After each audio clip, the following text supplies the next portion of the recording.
प्रतिष्ठिता मनो मे वाचि प्रतिष्ठितम्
तन्मत्तारमवतु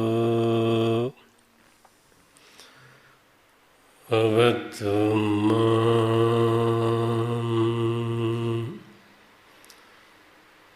अवतु वक्तारम्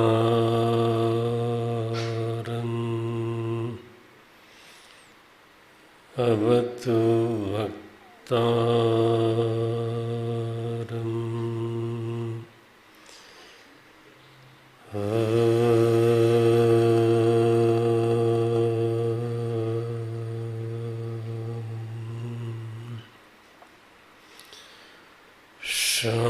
शांति शांति शांति।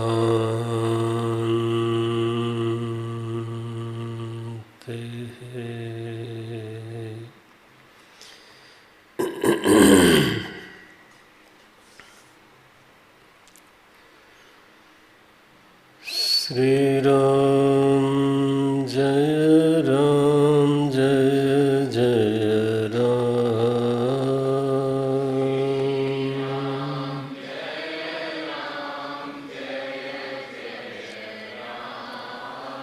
श्री राम जय राम जय जय राम।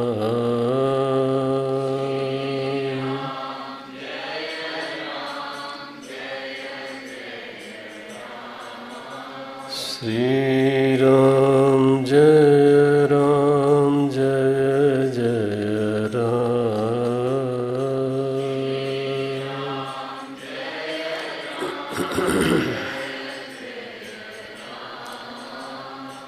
श्री राम जय राम जय जय राम।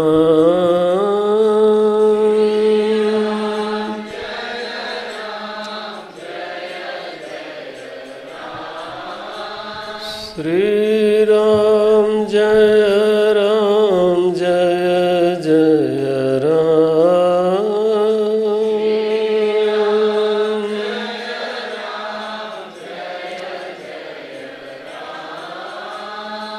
श्री राम जय राम जय जय राम।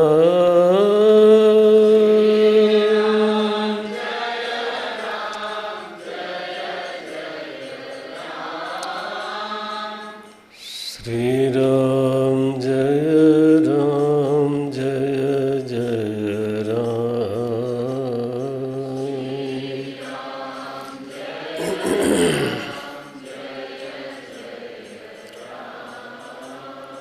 श्री राम जय जय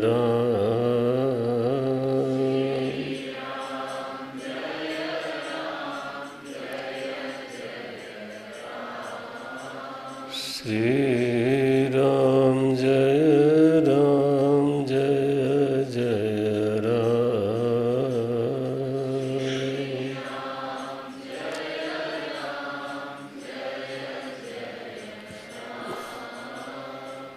जय जय जय राम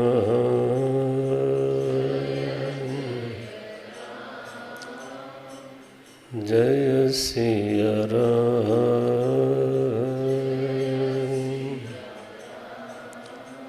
जय रघुराम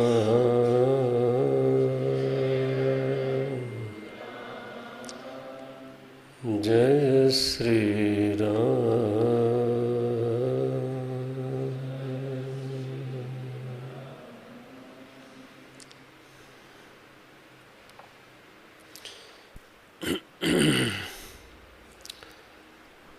प्रथम जन्म के चरित अब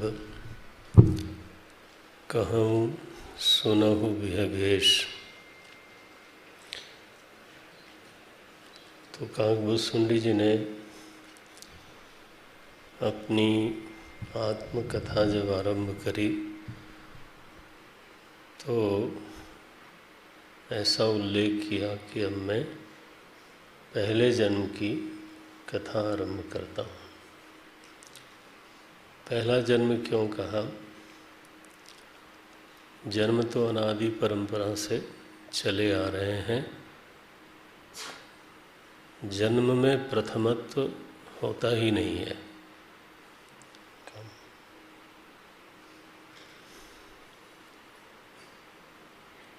जन्म तो अनादि परंपरा से चली आ रही है। इसको समझने के लिए बहुत साधारण सा एक हेतु शायद आपको लाभ पहुँचे। जन्म का हेतु है अविद्या। जन्म होता क्यों है? क्योंकि हम अपने को कर्ता के रूप में अनुभव करते हैं, भोक्ता के रूप में अनुभव करते हैं। तो जब कर्ता भोक्ता बनेंगे तो कर्ता का फल होता है। फिर फल को भोगने के लिए फिर शरीर चाहिए। ठीक है, उस शरीर से फिर कर्म करेंगे, कर्म करेंगे तो फिर फल मिलेगा, और फिर फल मिलेगा तो फिर से शरीर चाहिए।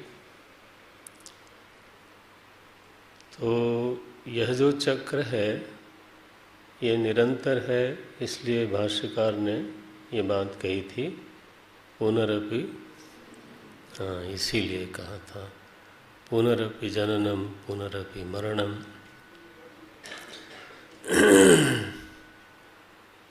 तो जब तक कर्तृत्व की अनुभूति है, और बल्कि ऐसा भी बोले कि जब तक कर्तृत्व की अपने में स्वीकृति है, मैं ये स्वीकार करता हूँ कि मैं करता हूँ, और मैं स्वीकार करता हूँ कि मेरे भीतर भोक्ता भाव है। भोक्ता भाव माने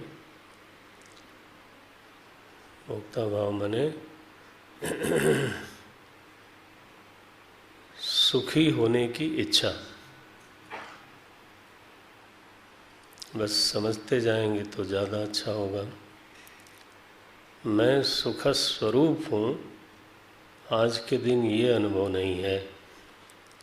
क्या अनुभव है? कि मैं सुखी रहूं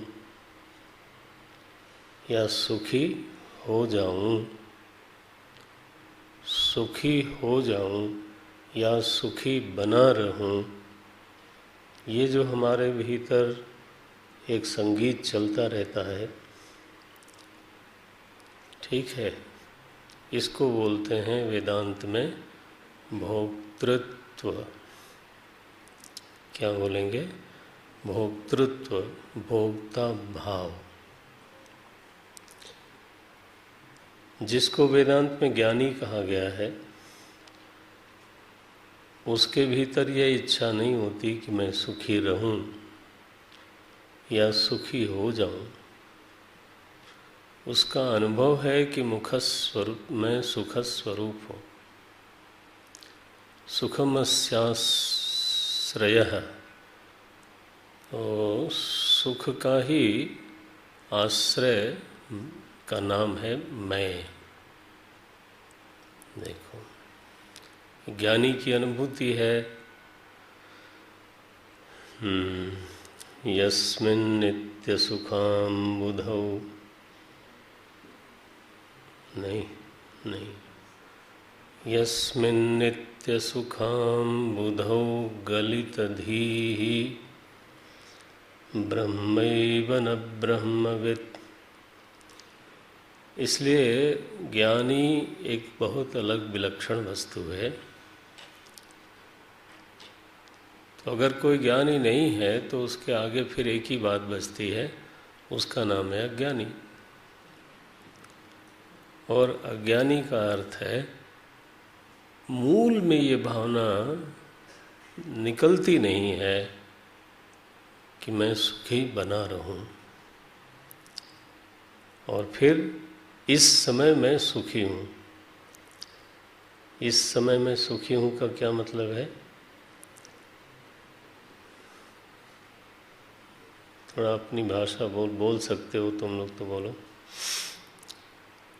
इस समय मैं सुखी हूँ माने इस काल में एतत् कालावच्छिन्नः अहम सुखी अस्मि। संस्कृत में क्या बोलेंगे? इस काल अवच्छिन्न, इस काल में घिरा हुआ जो मेरा अस्तित्व है, कम से कम इस समय तो मैं सुखी हूँ। आगे का पता नहीं, पहले का पता नहीं। हो गया ना? अहम सुखी अस्मि, यह अनुभव तो है, लेकिन काल परिच्छिन्न है। काल में यह अनुभव गिरा हुआ है और मुझे नहीं मालूम कि अगले क्षण भी मैं सुखी रहूँगा या नहीं, और पूर्व क्षण में मैं सुखी था या नहीं। अनुभव क्या है कि सुख भी आता है लेकिन फिर चला जाता है। तो ये कोई टिकाऊ अनुभव नहीं है। तो मैं सुखी हूँ या अनुभव करने के बाद भी है वो जीव, क्योंकि भोक्ता है। भोक्ता मन अभी सुखी हूँ, आगे भी बना रहूँ। तो तस्मिन् स्पृहा अस्ति, उस व्यक्ति में सुखी बने रहने की एक स्पृहा है। संस्कृत में यही शब्द बोला जाएगा, स्पृहा। एक प्यास है, एक लालसा बनी रहती है।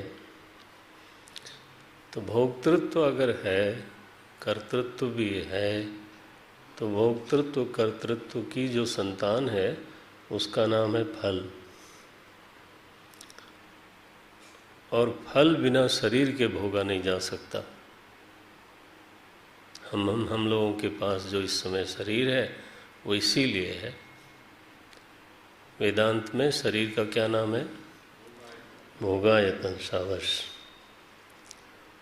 शरीर को शरीर तो लोग कहते ही हैं, लेकिन वेदांत का शब्द है भोगायतनम। ये आयतन है किसका? भोग का, भोगने के लिए है। तो अगर भोक्तृत्व है, कर्तृत्व है, तो फिर फल भी है। फल भी है तो फल को भोगने के लिए शरीर भी है। अब समस्या है कि जब शरीर आएगा तो उस शरीर से भी कर्म होगा। और जब कर्म होगा तो फिर उसका भी फल होगा। तो उसके फल को भोगने के लिए फिर से शरीर होना चाहिए।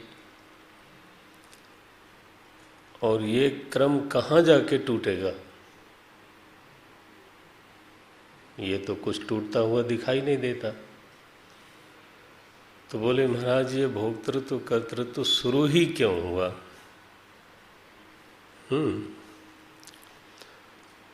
तो उत्तर आता है बहुत संक्षेप में, इसलिए कि आपने अपने को अकर्ता नहीं जाना,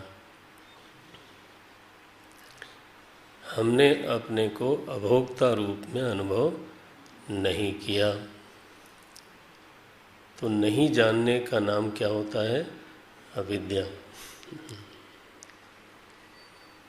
तो भोक्तृत्व कर्तृत्व के मूल में जो चीज़ बैठी है उसका नाम है अविद्या। तो अविद्या कब शुरू हुई?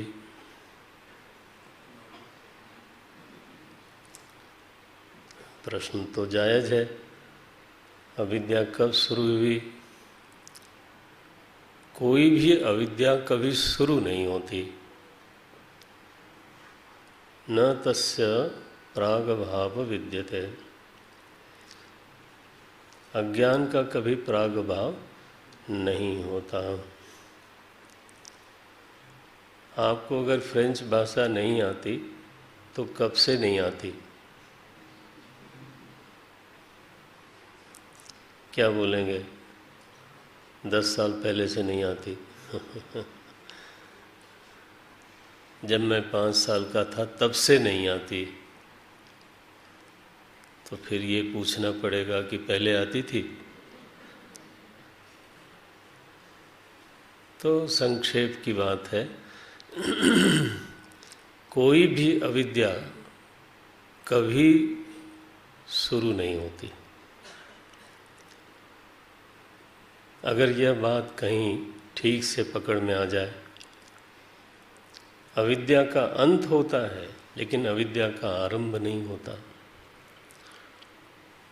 मन में अंडरलाइन कर लेना, आप लोग मन में भी और कापी पर भी। हाँ, किसी भी अविद्या का अंत तो जरूर होता है, क्योंकि जो चीज़ हम नहीं जानते थे कल हम उसको जान गए, उसको समझ लिया तो जो पहले नहीं जानते थे वो मिट गया। तो इसलिए कहा जाता है अविद्या का अंत होता है लेकिन अविद्या का आरंभ कभी नहीं होता, किसी भी अविद्या का। नारायण। चूंकि अंत होता है और हो सकता है, ध्यान रहे, अविद्या का काल में अंत नहीं होता। अविद्या का निवर्तक काल नहीं है। जैसे इस शरीर का अंत हो जाता है काल में, दुनिया की बड़ी से बड़ी चीज़ों का अंत हो जाता है कब? काल में। लेकिन अविद्या का अंत काल में नहीं होता।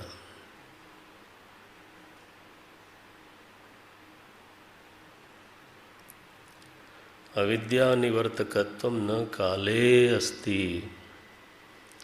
अविद्या का निवर्तकत्व काल में नहीं है। कहाँ है? विद्या में। पकड़ लेना चाहिए, हाँ, एकदम से। अविद्या का निवर्तक विद्या है, अविद्या का निवर्तक काल नहीं है। चाहे अनंत जन्म हो जाए लेकिन काल से अविद्या का उच्छेद नहीं होगा। लेकिन उच्छेद ही नहीं होगा ऐसा नहीं है, उसकी निवृत्ति होती है। कैसे होती है? एक साधन है विद्या। इसलिए श्रुतियों में कहा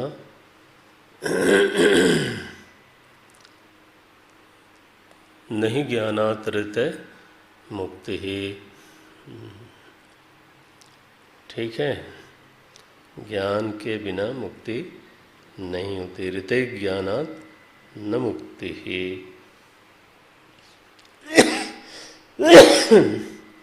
आप लोग पुरुषोक्त में रोज ही पढ़ते हो, नान्य पंथा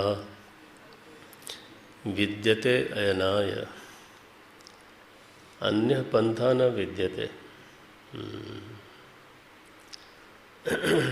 विदित्वा एव, जान करके ही। तो अब देख लो जरा, ये कितनी बड़ी बात हो गई कि काल में अविद्या मरती नहीं, देश में अविद्या मरती नहीं। कि केदारनाथ जाएंगे तो अविद्या नहीं रहेगी, ये नहीं होता। क्या बताएं? यहाँ तक कि वैकुंठ जाएंगे तो अविद्या नहीं रहेगी, ये भी सही नहीं है।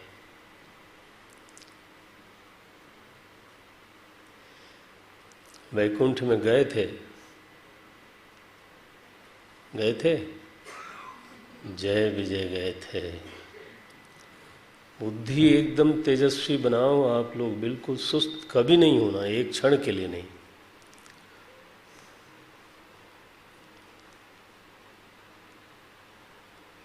तो बहुत हृदय से इसका पाठ करते रहो।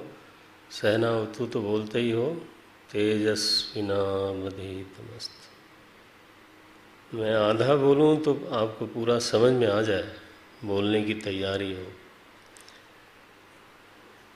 ऐसा नहीं बुद्धि में धंसता ही नहीं कोई चीज़, ऐसे नहीं, उसको नहीं कहते पढ़ाई।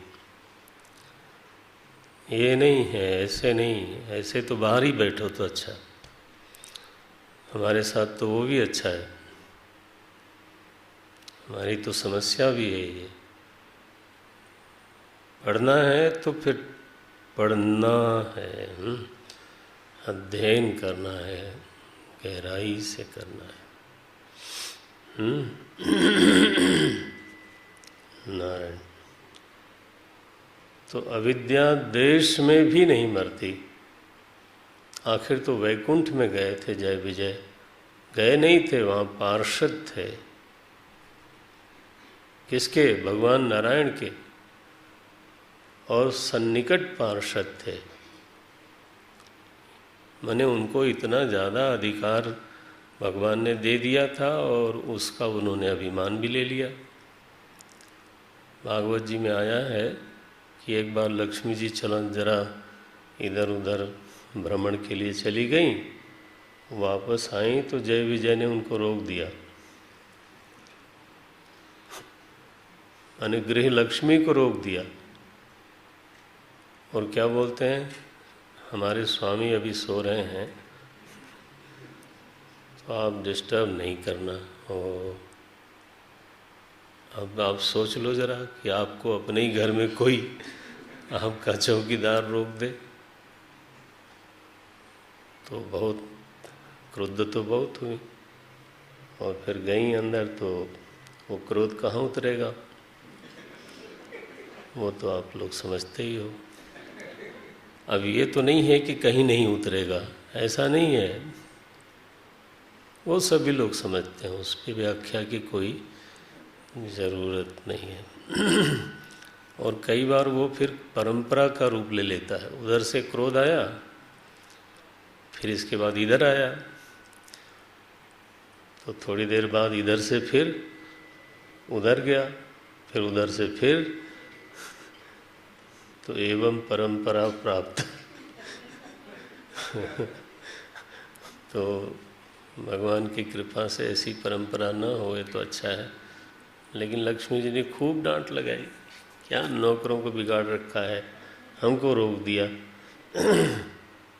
भगवान ने क्या कहा, चुप चुप चुप चुप रहो, कि बात फैलने न पाए। नहीं तो अगर महात्माओं में ये बात चली गई तो लोग कहेंगे कि भगवान भी क्या आप ही लोग बोलो तो अच्छा है।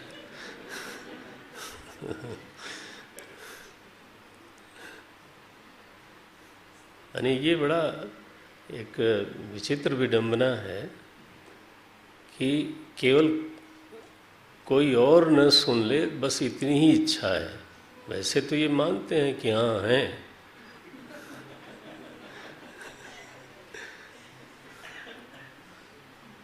वो हिंदी में तो ऐसे क्या बोलते हैं, जोरू का कुछ बोलते हैं।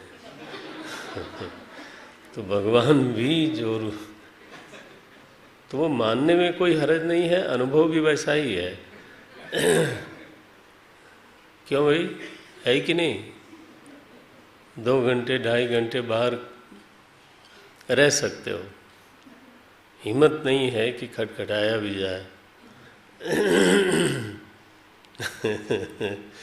नारायण। लेकिन बस ये है कि दूसरे न सुन ले बस, तो भगवान ने तो उनको मना कर दिया, चुप रहो। फिर लेकिन इनको दंड देना चाहिए, तो भगवान ने कहा इनको मिलेगा दंड, इनकी आदत खराब हो गई है, जब ये किसी महात्मा का अपमान करेंगे तब मैं पूरा कर दूंगा। तो सनकादि ऋषि आए तो फिर वहाँ भी उन्होंने डंडा अड़ा दिया, नहीं जा सकते। बोले अरे संत और भगवंत के बीच में ये कहाँ से आ गए? संत और भगवंत के बीच में जो आए उसका नाम है, उसका नाम है असुर। तो उन्होंने कहा तुम तो असुर भाव में चले गए हो, इसलिए वहीं जाओ। ठीक है, ये भागवत जी में एक प्यारी सी छोटी सी कथा है। कहाँ गए थे जय विजय, कहाँ रह रहे थे? वैकुंठ में। इसलिए ये नहीं हो सकता कि यहाँ जाने पर अविद्या नहीं आएगी, और ये भी नहीं हो सकता है कि 10-20 वर्ष में अपने आप मर जाएगी। तो अविद्या न काल में मरती है न देश में मरती है। अविद्या का निवर्तक केवल एक है, तो उसका नाम है विद्या। ये है यया तद अक्षरम अधिगम्यते। विद्या कौन सी? यया तद अक्षरम अधिगम्यते अथ परा। मुंडक उपनिषद में पढ़ा है तुम लोगों ने, लेकिन पढ़ा है ना? अभी नहीं? अरे फिर तो सांप बच गए। ये तो बच ही गए फिर। अथ परा। अब मैं परा विद्या की बात करता हूँ। क्या है वो? यया तद अक्षरम अधिगम्यते। तो विद्या एवं निवर्तयति, विद्या ही इसका निवर्तन करती है। इसलिए विद्या की आवश्यकता है। अन्यथा तो हमने क्या कहा, अविद्या चूँकि कभी आरंभ नहीं होती, इसलिए उसको एक और शब्द से बुलाते हैं, वो है अनादि। ठीक, तो अनादि विद्या के जो बेटे हैं ना, वो भी क्रम से चले चले चले चले चले। तो भोक्तृत्व तो क्या है? अनादि। अरे वही है, पूरा परिवार ही ऐसा है। भोक्तृत्व भी अनादि, कर्तृत्व भी अनादि।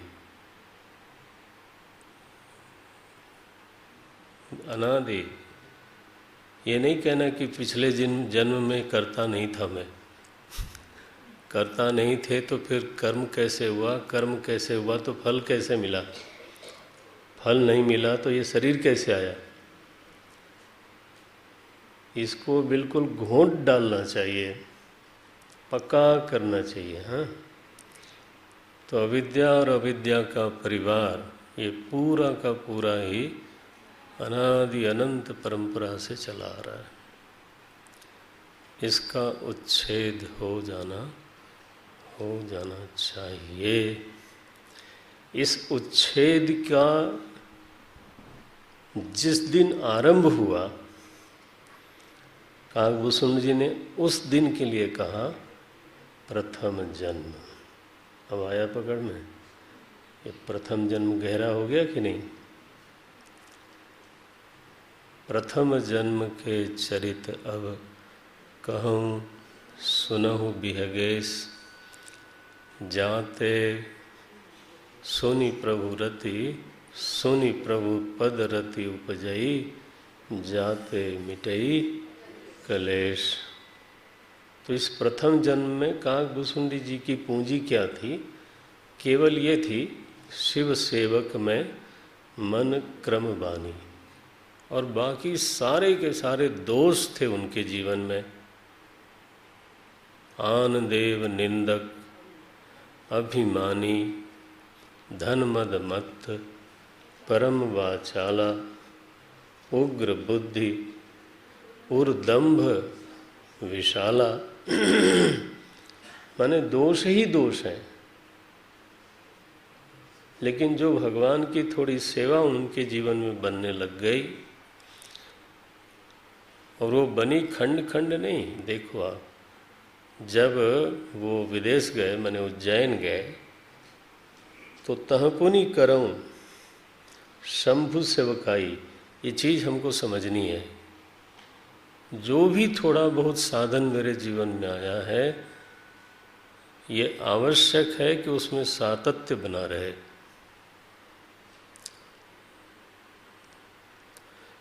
चाहे वो छोटा से छोटा साधन हो, लेकिन उसमें सातत्य रहना चाहिए। सातत्य समझते हो ना? बोले नहीं, हिंदी में बोलिए। तो सातत्य माने होता है कंटिन्यूटी, ये हिंदी है।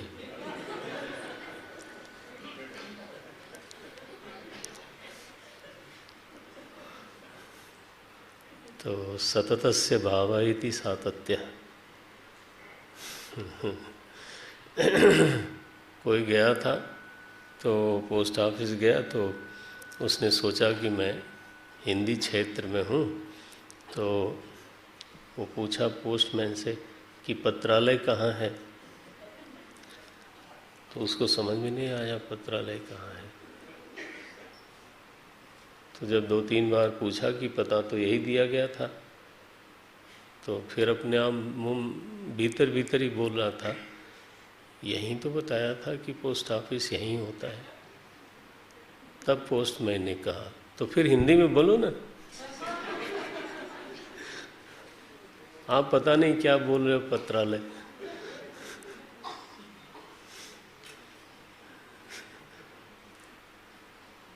मैं समझता हूँ ये बहुत सारे हिंदी वालों को भी पत्रालय नहीं समझ में आएगा।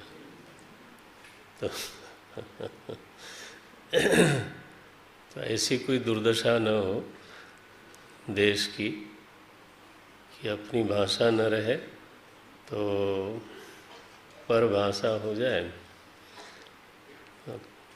काम चलाने के लिए कोई भी भाषा ठीक है, लेकिन फिर अपनी भी एक भाषा। ध्यान रखना, संस्कृति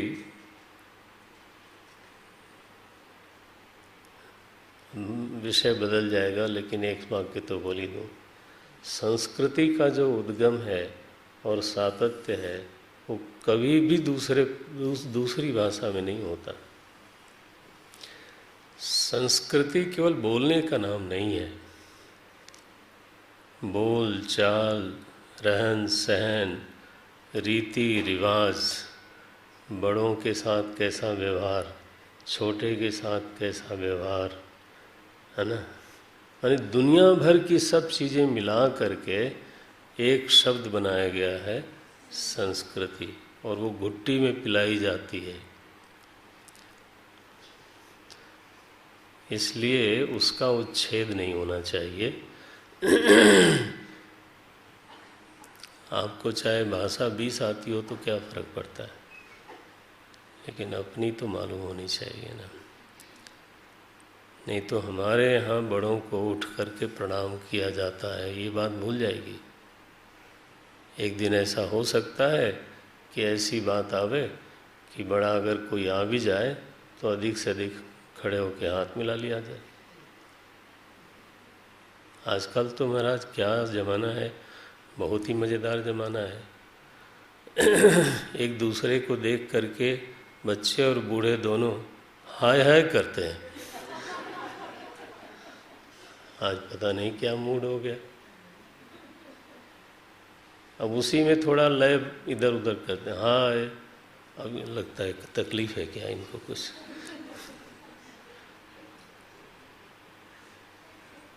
अपना रिवाज क्या है, अपनी रीति क्या है। अच्छा छोड़ दो इसको। छोड़ दो। तो सातत्य शब्द पे फिर से हम लौट आते हैं। साधना चाहे छोटी हो लेकिन वो सतत हो। मुझे याद आ गया, आज सुप्रीम कोर्ट के जस्टिस रिटायर हुए थे, रामवृक्ष मिश्रा जी। तो मैं प्रयागराज में था तो इन लोगों से भेंट होती रहती थी। तो एक दिन हम लोग एक साथ थे किसी मंच पे, बाद में वो आश्रम में भी आए। तो उन्होंने कहा कि व्रत बहुत छोटा लो तब भी एक दिन वो परीक्षा जरूर लेता है। चाहे तुलसी में पानी डालने का व्रत हो, हैं, चाहे सूर्य को तर्पण करने का व्रत हो, लेकिन फिर किसी दिन ऐसा लगेगा कि आज नहीं हो सकता। हाँ, व्रत का निभाना, एक व्रत का लेना और फिर व्रत का निभाना। जब व्रत को निभाया जाता है तब साधना बनती है। काकभूषुंडी जी को देखिए, जब वो अयोध्या में थे तब शिव सेवक में मन क्रम वाणी। अयोध्या छोड़ना पड़ा, फिर उज्जैन में आए तो देश बदल गया लेकिन साधना वही रही। तह पुनि करऊं शंभु सेवकाई। ये सीखने की चीज़ है, हम सभी लोगों को सीखने की चीज़ है। एक दिन 10 माला जप किया और एक दिन 5 नाम भी नहीं लिया, ये बात नहीं चलती है, तब साधना नहीं बनती। तो काकभूषुंडी जी के जीवन में जो इतनी सी एक बात थी वो धीरे धीरे बढ़ती गई। कैसे बढ़ी? काकभूषुंडी जी की वजह से नहीं, काकभूषुंडी जी ने ग्रह किया था। कल हमने बोला था, ग्रह किसने किया? गृह्णाति। ग्रह किया काकभूषुंडी जी ने, और जब साधक ग्रहण करता है तो भगवान फिर अनुग्रह करते हैं। पहले साधक पकड़ता है, फिर भगवान पकड़ते हैं, और भगवान की पकड़ बहुत मजबूत है। तो प्रभु की कृपा से उनको ऐसा दिव्य गुरु की प्राप्ति हुई। उस गुरु ने उनको शिक्षा दी, दीक्षा दी, मंत्र दीक्षा दी, और उनका हाल ये था, चित्त इतना अपवित्र था कि गुरुसन द्रोह करऊं दिन राति। अब बताइए, जो शिक्षा दे रहा है, दीक्षा दे रहा है, परोपकार कर रहा है, उसी के साथ ऐसा मलिन श्रेणी का ये शिष्य है। भाई कोई बदला तो कोई दे नहीं सकता। गुरु से जो मिला है वो मिला ही मिला है, हमने कुछ वापस दिया नहीं, तो बदला तो दे नहीं सकता। तो क्या दे रहा है? द्रोह देता है, क्रोध करता है। ये हम लोगों में जो विकृत स्थिति होती है, तो यही स्थिति होती है।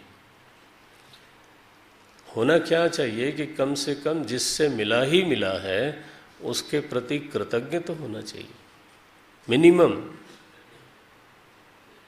मिनिमम क्या? जिससे हम जानते हैं कि सामने वाले ने केवल दिया ही दिया है, हमने बदले में,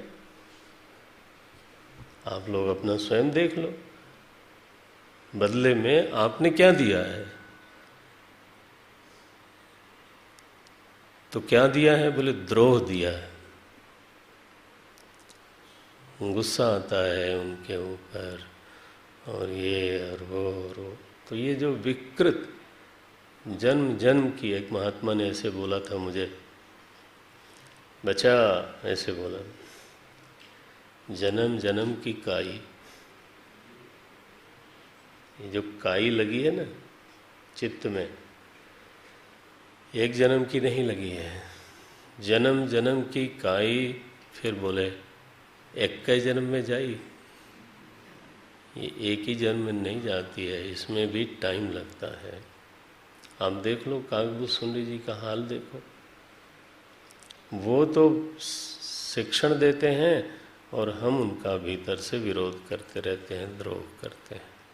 अंत में क्या हुआ, एक दिन मैं मंदिर में बैठा था और सदगुरु आए, उठने ही कीन प्रणाम। मुझे होश था कि गुरुजी आए हुए हैं, लेकिन हमने नौटंकी ये करी कि जैसे मैं बहुत जप में लीन हूँ या समाधि में हूँ, ढोंग किया देखो, और वो भी शिव जी के सामने। तो जब इस तरह का व्यवहार हुआ तो गुरु जी ने तो कुछ बोला नहीं, जानते हुए कि ये ढोंग कर रहा है, फिर भी उन्होंने तो कुछ बोला नहीं। और लेकिन सही नहीं सके वो महेश, भगवान शंकर को ये सहन नहीं हुआ कि अरे दुष्ट गुरुद्रोही है, तो इसको तो फिर हम दंड दे बिना रह नहीं सकते। बोले भ्रष्ट होई श्रुति मार्ग मोरा, अगर मैं इसको दंड नहीं देता हूँ तो मेरा जो सनातन वैदिक धर्म है उसका जो एक मार्ग बना हुआ है वो मार्ग भ्रष्ट हो जाएगा। और फिर महाराज ऐसा कस के एक श्राप दिया, एक नहीं बोलते ही चले गए शिव जी। मंदिर मांझ भई, मंदिर में वाणी निकल पड़ी। ये भी कह दिया कि यद्यपि तुम्हारे गुरु के मन में क्रोध नहीं है, क्योंकि उनके जीवन में बोध है, लेकिन मैं नहीं छोड़ूंगा अब तुमको।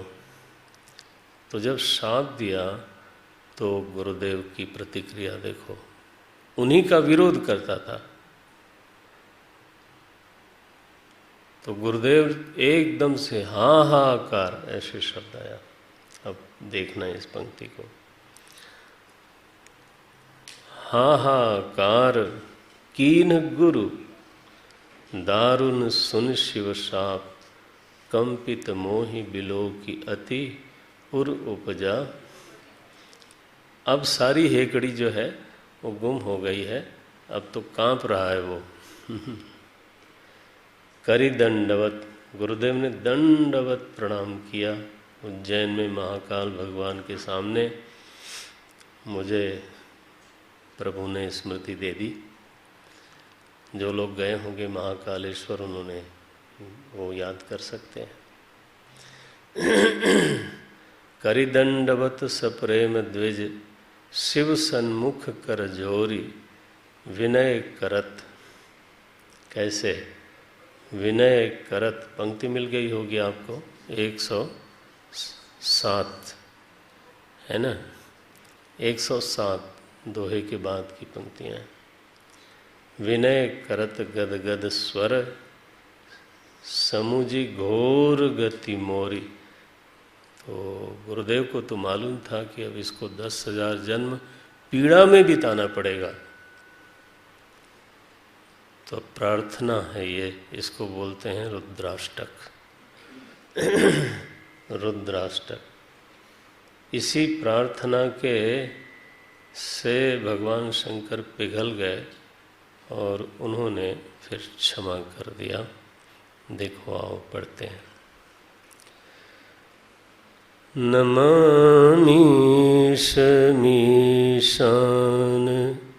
निर्वाणरूपं नमामि।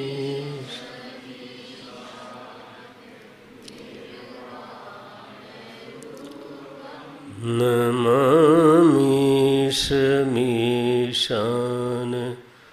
निर्वाणरूपं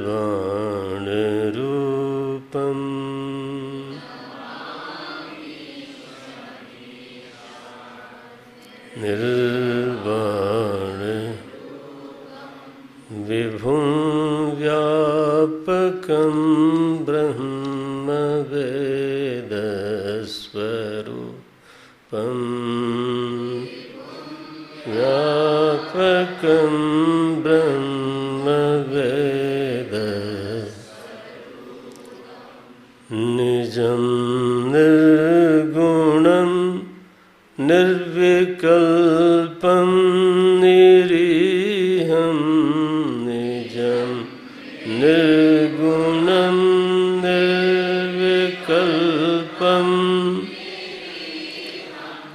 निजं निर्गुणं निर्विकल्पं निरीहं निजं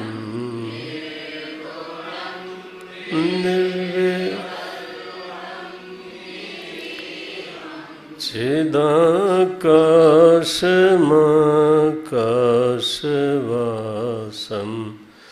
भजेऽहम्।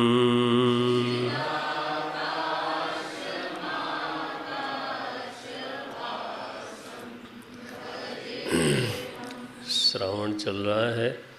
सौभाग्य है कि ये पंक्तियाँ भगवान की प्रेरणा से, उनकी प्रेरणा के बिना होता नहीं, सामने आ गई हैं।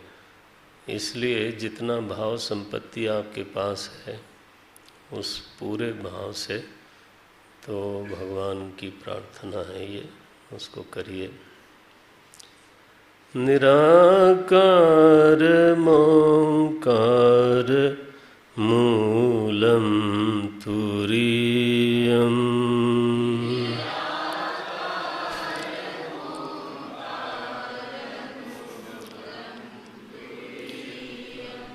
गिरा ज्ञानगोतीतमीशं गिरीशम्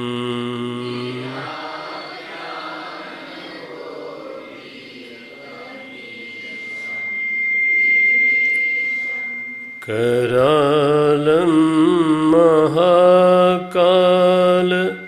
कालं कृपालं करालं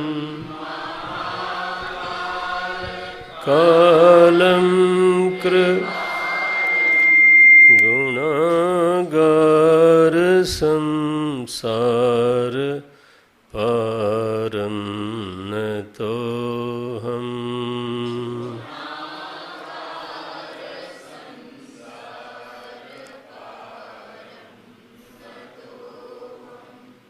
तुषाराद्रिसङ्काश गौरं गभीरम्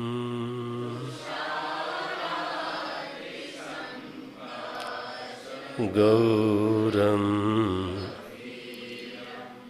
मनोभूतकोटिप्रभा श्रीशरीरम्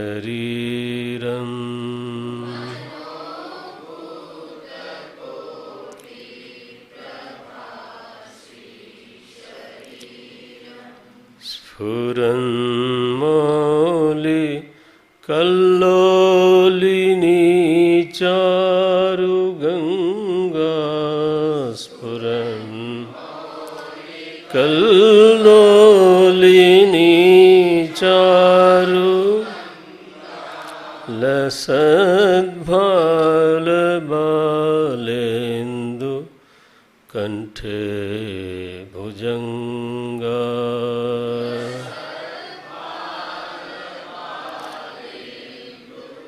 कंठे भुजंग चलत्कुण्डलं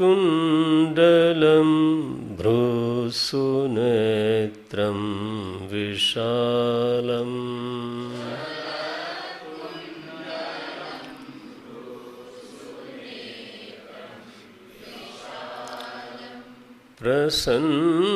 प्रसन्नाननं नीलकण्ठं दयालम्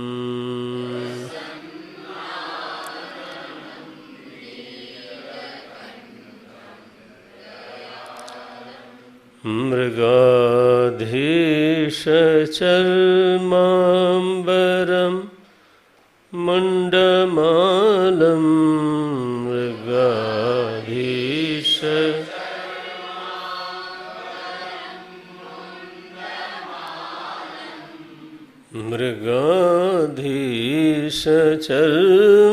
मृगाधीशचर्माम्बरं मुण्डमालं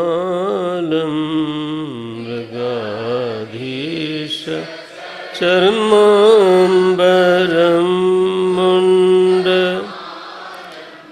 प्रियं शङ्करं सर्वनाथं भजामि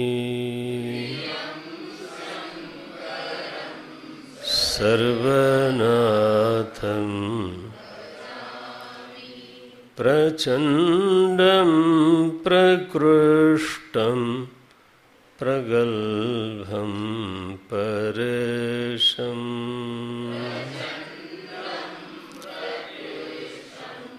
प्रगल्भम् अखण्डं अजं भानुकोटि प्रकाशम्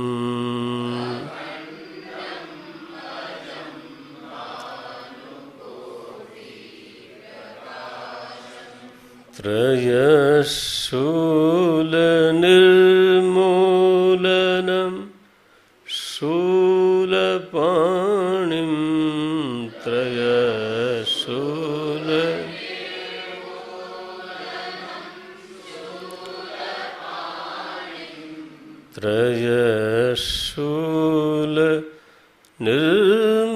त्रयशूलनिर्मूलनं शूलपाणिं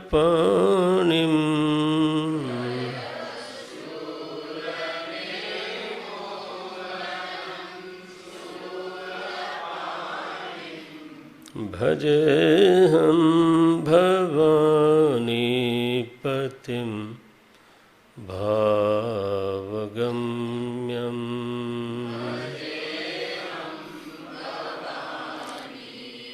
पतिं भाव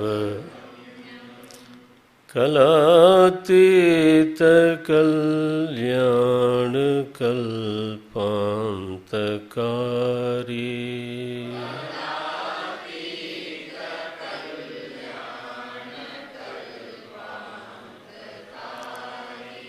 सदा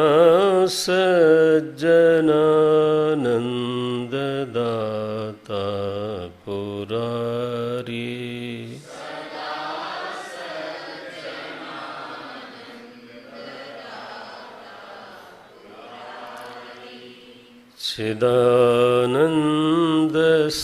चिदानन्दसन्दोह मोहापहारी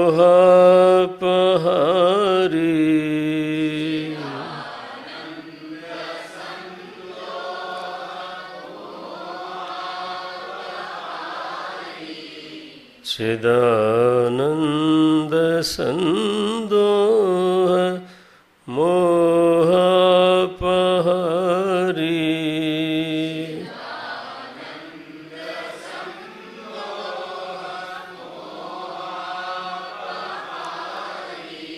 प्रसीद प्रसीद प्रभो मन्मथारी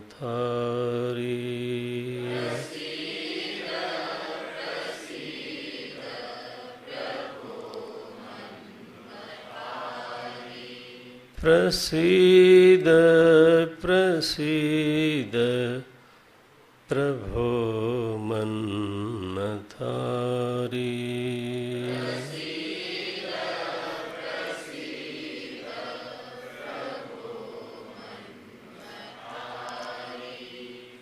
न यावत् उमानाथ पादारविन्दम्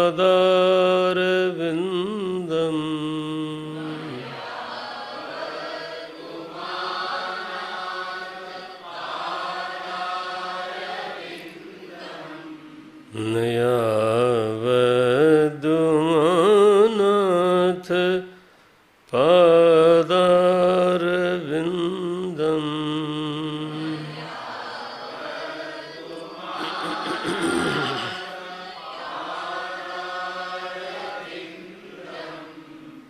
भजन्ति लोके परवानराणाम्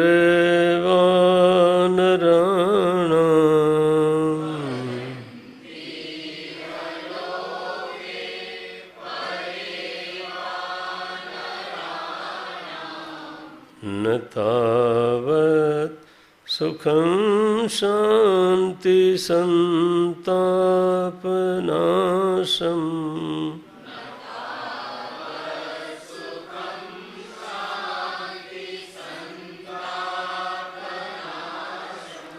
न तावत् सुखं शान्ति संतापनाशम्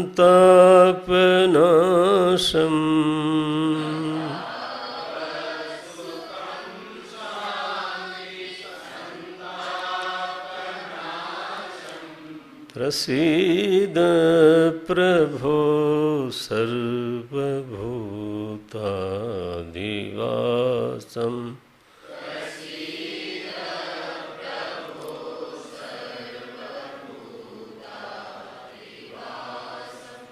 प्रसीद प्रभो सर्वभूताधिवासम्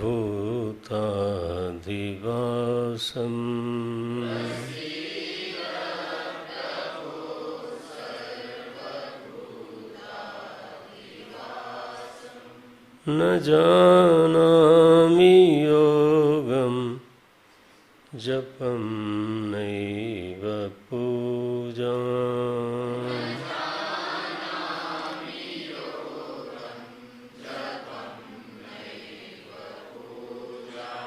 न जानामि योगं जपं नैव पूजाम्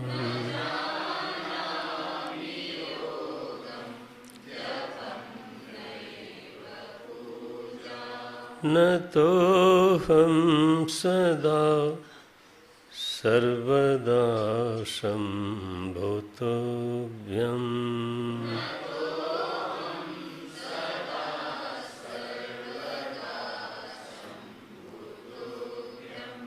न तोऽहं सदा सर्वदा शम्भुतोऽभ्यम्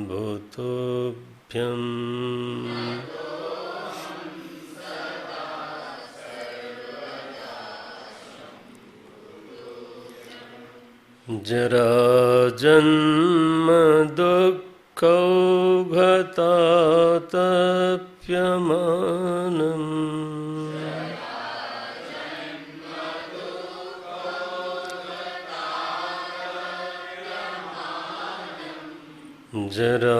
जराजन्म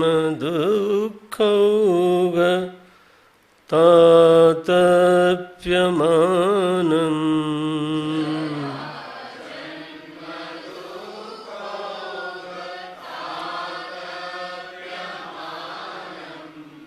प्रभो पाहि आपन्नमामीश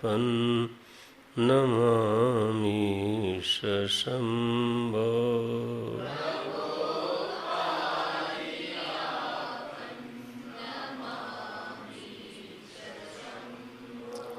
प्रभो पाहि आपन्नमामीश शम्भो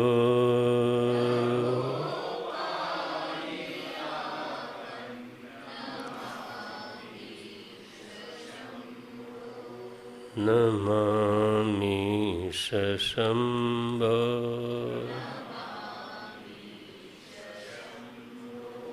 नमामीश शम्भो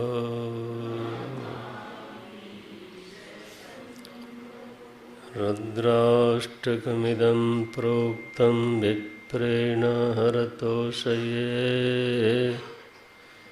ये पठन्ति नरा भक्त्या तेषां शम्भुः प्रसीदति। सुनि बिनती सर्वज्ञ शिव देखि विप्र अनुराग पुनि मंदिर न भवानी भई द्विज कर बरमान भई द्विज वर बरमांग जो प्रसन्न प्रभु मों पर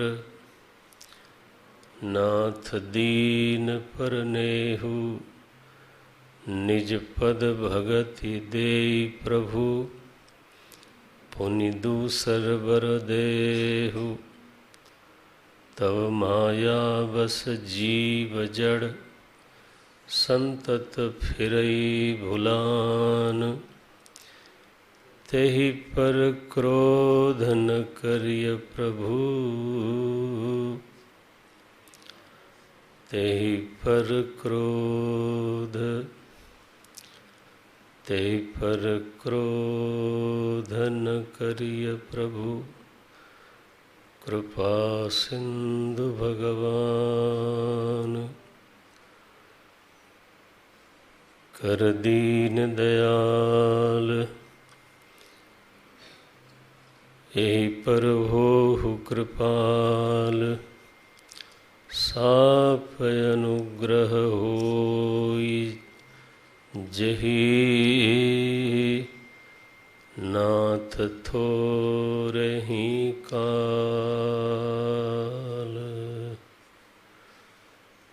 ओम नमः शिवाय ओम नमः शिवाय हर हर महादेव।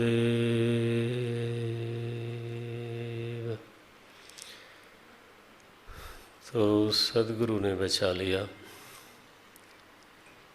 महाकाल भगवान के सामने सन्मुख होकर के दंडवत करके करी दंडवत सप्रेम द्विज शिव सन्मुख कर जोरी विनय करत।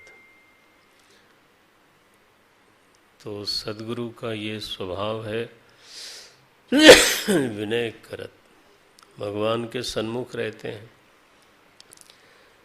विनम्र भाव से गदगद हैं और ये प्रार्थना आरंभ करी। 8 श्लोक हैं ये, इसलिए कहा जाता है रुद्र अष्टकम इदम। ये वैसे तो बहुत गंभीर है, हमारे पास समय नहीं, एक संकेत जरूर कर दूं। तो इसमें आरंभ में पहला जो श्लोक है वो निर्गुण निराकार परमात्मा के लिए है। सनातन वैदिक धर्म में प्रभु के 3 रूप हैं, इसलिए सभी धर्मों की बात एक जैसी इतना समदर्शी हो करके अपने अज्ञान को प्रकट करने की जरूरत नहीं है। सनातन वैदिक धर्म की बात ही निराली है। पहला निर्गुण निराकार, दूसरा सगुण निराकार, ध्यान रहे सगुण निराकार, और फिर तीसरे क्रम में आते हैं सगुण साकार। दोहरा देता हूँ, निर्गुण निराकार, सगुण निराकार और फिर सगुण साकार। अगर आप ध्यान से इन श्लोकों को पढ़ेंगे तो पहले के जो 2 श्लोक हैं बिल्कुल शुद्ध निर्गुण निराकार, नमामि ईशानम, नमामि ईशम ईशानम निर्वाण रूपम, ये जो श्लोक हैं बिल्कुल बिल्कुल निर्गुण निराकार। गंभीर शब्द हैं, हम केवल संकेत कर रहे हैं। दूसरा है तो सगुण निराकार, कैसे बोलते हैं? निराकारम ओंकार, ध्यान रखना, सगुण निराकार। हाँ, तो निराकारम ओंकार मूलम तुरीयम गिरा ज्ञान गोतीतम ईशम, यहाँ तक निर्गुण। अब अगला गिरीशम, देखो अब उतर आए। हाँ, गिरीशम। फिर सगुण क्या है? करालम, महाकाल कालम। फिर देखो गुणाया कृपालम, गुणागार संसार पारम। निर्गुण नहीं कह रहे हैं, आप क्या कह रहे हैं? गुणागार। गुण क्या है? कृपालम। ऐसे थोड़ा ध्यान देंगे तो फिर बात थोड़ी अंदर तक जा सकती है। तो करालम महाकाल कालम कृपालम गुणागार संसार पारम अहम नतः, ऐसे प्रभु को मैं प्रणत हूँ, नमन करता हूँ, उनके चरणों में हूँ। अब इसके बाद जो श्लोक आए वो हैं सगुण साकार। तो सगुण साकार होने से भगवान शंकर की जो छवि है वो सद्गुरु के मन में एकदम प्रकट हो गई। तुषाराद्रि, गौर शरीर है ना, तो जैसे ओस पड़ती हो बिल्कुल गहरी ठंडी में, ओस पड़ती है बाहर गोरी गोरी सी, तो तुषाराद्रि संकाश गौरम। गुराई कैसी है? संगमरमर की नहीं।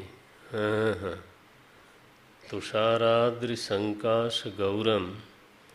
और कैसा लगते हैं देखने से दूर से? गंभीरम। हाँ, तुषाराद्रि। अब देख रहे हो ना, साकार का वर्णन शुरू हो गया। तुषाराद्रि संकाश गौरम गंभीरम। और श्री कैसी है, शोभा कैसी है शरीर की? श्री शरीरम, कैसा है वो? जैसे करोड़ों करोड़ों सूर्य की प्रभा हो। जटा में स्फुरन मौलि कल्लोलिनी चारु गंगा, भगवती गंगा उनके सिरोभाग में कल्लोल करती हैं। स्फुरन मौलि कल्लोलिनी चारु गंगा। भाल पर लसत भाल बाल इंदु, द्वितीया का चंद्रमा। क्या शोभा है! एक तरफ गंगा जी कल्लोल कर रही हैं, शब्द का चुनाव देखो, कल्लोलिनी। और फिर बोलते हैं लसत भाल बालेन्दु कंठे भुजंगा चलत कुंडलम। कुंडल पहने हुए हैं तो चंचल होते हैं, तो उनके चंचल होने से उनके मुख पर जो आभा है वो बार बार बदलती रहती है। चलत कुंडलम भ्रू सुनेत्रम, भवें बहुत सुंदर हैं, आँखें बहुत सुंदर हैं, और मुख पर प्रसन्नता है, और कंठ में करुणा मानो उद्घोष करती है। प्रसन्नाननम, ये नीलकंठ जो है ना, ये भगवान शंकर की करुणा का उद्घोष है। देवता लोग हैं, समुद्र मंथन करने गए थे और उसमें सभी लोग थे, भगवान विष्णु भी थे लीलापूर्वक। लेकिन जब रत्न पहला निकला तो क्या निकला? विष। ध्यान रखें, उस मंथन में शिव जी शामिल नहीं थे। शिव जी को ऐसे कामों में लेना देना नहीं रहता। लेकिन जब सबके ऊपर पड़ी तो सब गए वहाँ। तो भगवान की करुणा ये है, उन्होंने कंठ में धारण कर लिया विष को, नीलकंठम। स्फुरन मौलिकल्लोलिनी चारु गंगा। तो चलत कुंडलम भ्रू सुनेत्रम विशालम प्रसन्नाननम नीलकंठम, और इसलिए शब्द लिखा दयालम। चाहिए क्या, कुछ नहीं। व्याघ्रांबर, व्याघ्र चर्म पर बैठते हैं। अखंडम अजम, ऐसा महत तेज है ये। भानुकोटि प्रकाशम, त्रिशूल रखते हैं, मारने के लिए नहीं। हाँ, ध्यान रहे, ये थोड़ा हंसने वाली बात कम है। त्रिशूल किस लिए? त्रयशूल निर्मूलनम शूलपाणि, है ना। जीवों के 3 तरह के शूलों का निर्मूल करने के लिए शूलपाणि। इसीलिए थोड़ा हर जगह हंसने वाली बात नहीं होती, बहुत जगह बहुत गंभीरता की बात होती है। त्रयशूल निवर्तक, है ना। भगवान कैसे हैं? त्रयशूल निवर्तक। तो इस तरह से सगुण साकार प्रभु का फिर गुरुदेव ने वर्णन किया। तीनों रूपों का वर्णन है। कल थोड़ा सा इसको और देख लूँगा, और कल समापन दिवस है। गुरुजी की आज्ञा है 4:30 से 5:30 कल हमें यहाँ उपस्थित होना है मानस के साथ।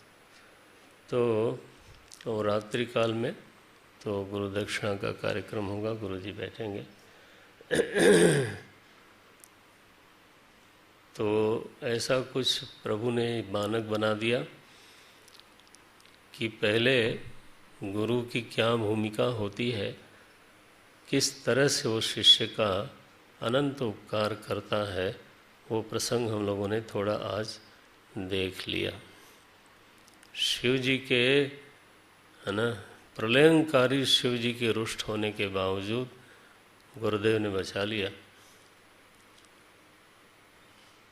ठीक, तो उसी गुरु की फिर वंदना है बालकांड में।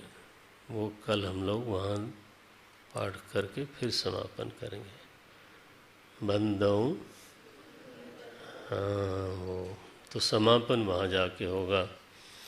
बंदों गुरुपद पदुम परागा सुरुचि सुभाष। हाँ, तो इस तरह से इस सत्र का पर्यवसान कल कितने बजे? हाँ, 4:30 से 5:30 तक। ओम तत्सत। ओम पूर्णमदः पूर्णमिदं पूर्णात् पूर्णमुदच्यते पूर्णस्य पूर्णमादाय पूर्णमेवावशिष्यते।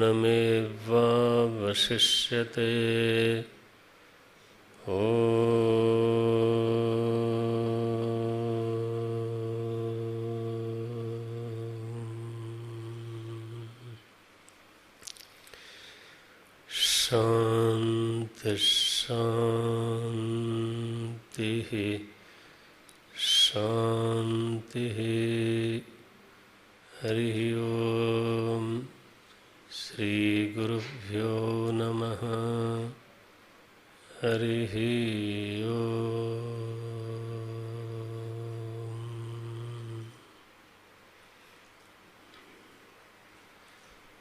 सद्गुरुवे नमः।